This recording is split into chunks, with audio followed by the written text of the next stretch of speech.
হযরত মুহাম্মদ আরবি সাল্লাল্লাহু আলাইহি ওয়াসাল্লাম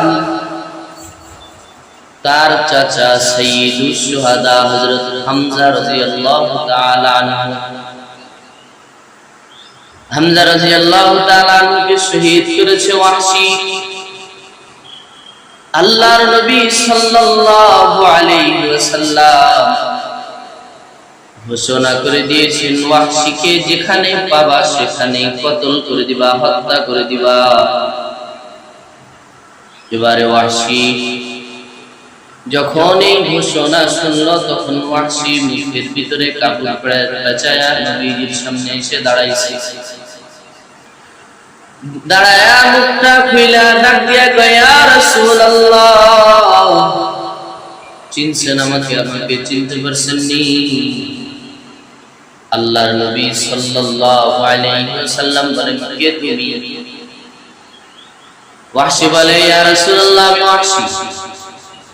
লা ইলাহা ইল্লাল্লাহ মুহাম্মাদুর রাসূলুল্লাহ।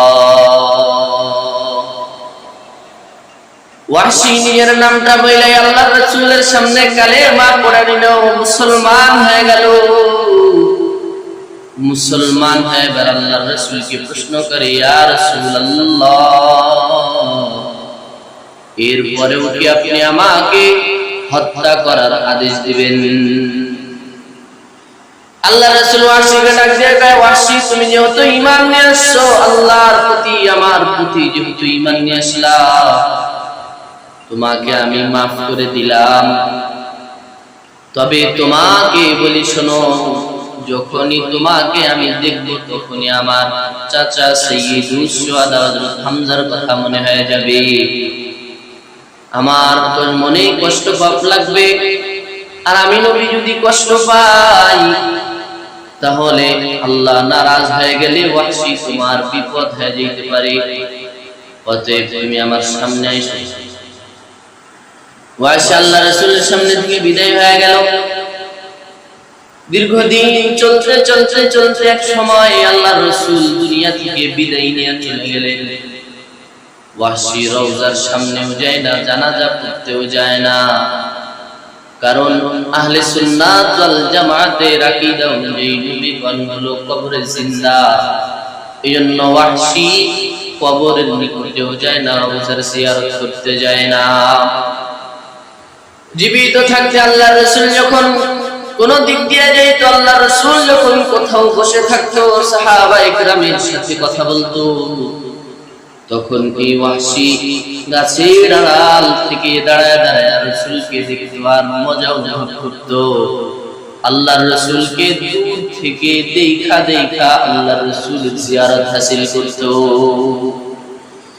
ওয়াহশী আল্লাহর রাসূলের মৃত্যুর পরে ওর রওজার কাছে যায় না। এমন অবস্থায় ওই সময় মুসাইলামা কাযযাব নিজেকে যখন নবী দাবি করলো, তখন ওয়াহশী এবার তলোয়ারটাকে হাতে নিয়ে তার মনের ভিতরে আজম হলো, তার দৃঢ় বিশ্বাস এবং তার দৃঢ় প্রতিজ্ঞা হলো যে আমি নবীর এই দুশমনকে হত্যা করেই ছাড়বো। এই প্রতিজ্ঞা নিয়ে যখন যুদ্ধের ময়দানে চলে গেল, যাওয়ার পরে ওয়াহশী মুসাইলামা কাযযাবকে হত্যা করে ফেললো। হত্যা করে এবার সেই যুদ্ধের ময়দানে চিৎকার করে বলল, শোনো, আল্লাহর রাসূল যদি জীবিত থাকতো তো আল্লাহর রাসূল এখন আমাকে অনুমতি দিয়ে দিত তার সামনে যাওয়ার। কেননা এই তরবারি দিয়ে, এই খঞ্জরটা দিয়ে আমি আল্লাহর রাসূলের প্রাণের টুকরা, কলিজার টুকরা হযরত হামজা রাদিয়াল্লাহু তাআলা আনহুকে শহীদ করেছি।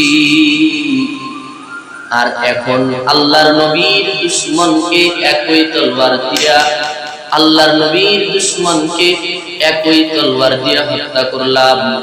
অতএব আল্লাহর রাসূল বেঁচে থাকলে আমাকে হয়তো রওজা জিয়ারত, আল্লাহর রাসূল বেঁচে থাকলে আমাকে হয়তো তার সামনে যাওয়ার অনুমতি দিয়ে দিতেন।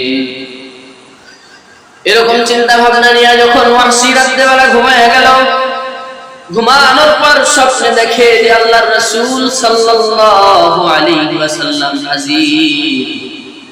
ডাক দিয়ে কয়, ওয়াহশী, সবাই রওজার কাছে যায়, রওজা জিয়ারত করে, তুই কেন আসিস না?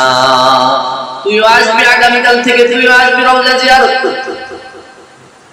ওয়াহশী মনে মনে মজা পায়, শান্তি পায়, কেননা তার মাহবুব, তার মাশূক, তার প্রেমাস্পদ, তার মহব্বতের মানুষ আজকে তার সামনে যাওয়ার অনুমতি দিয়ে দিছে।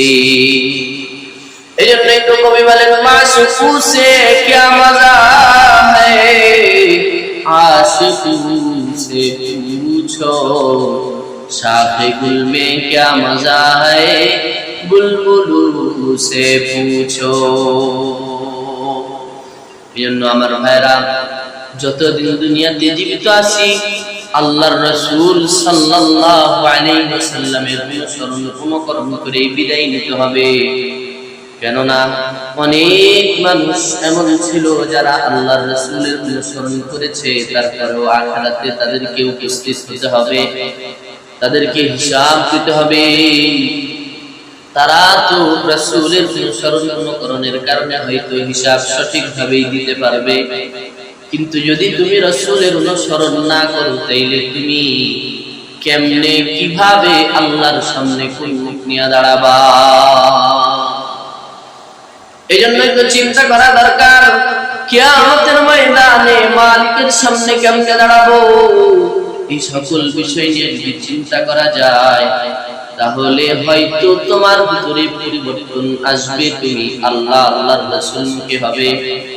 कैसी कैसी ताजदारो बादशाह चल बसी, वो हसीना बाला खाना शान शौकत क्या हुई, कैसी कैसी खूबसूरत रानिया शहजादिया, तन बदन सब भूल गई है शिक्ल सूरत क्या हुई। यहाँ हम सब मुसाफिर है, वही आखिर ठिकाना, कोई आगे रवाना है, कोई पीछे रवाना।